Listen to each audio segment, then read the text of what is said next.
Next is the limitation of Euler's formula. Its assumption: struts are initially perfect straight and the load is exactly axial. These we have assumed previously.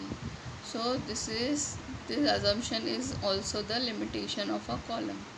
There is always some eccentricity and initial curvature present.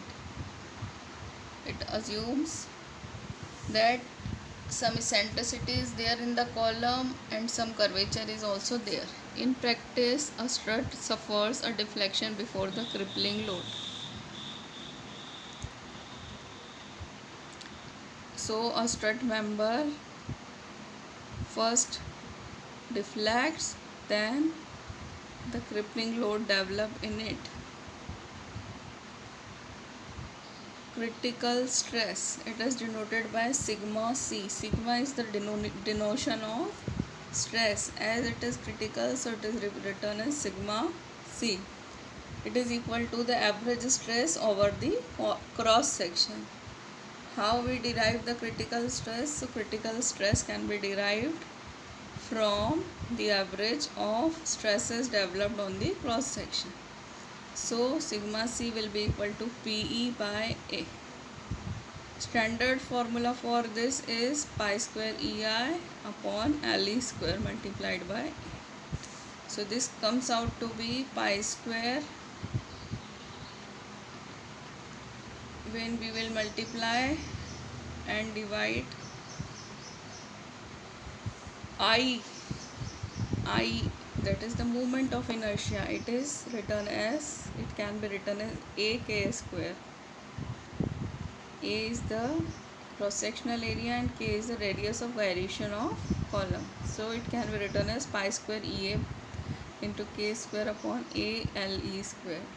So sigma C can be written as pi square E upon LE by K ka whole square.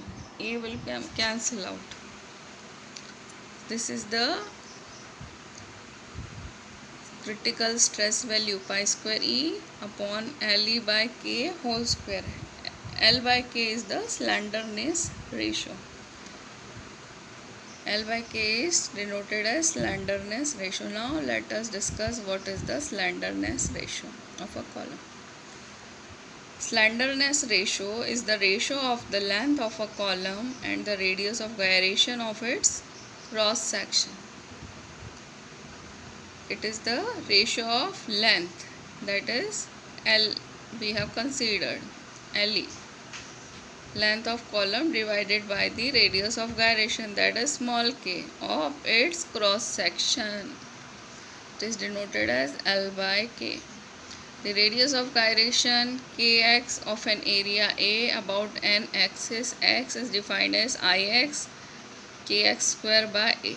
Kx can be written is equal to root of Ix by A. Thank you.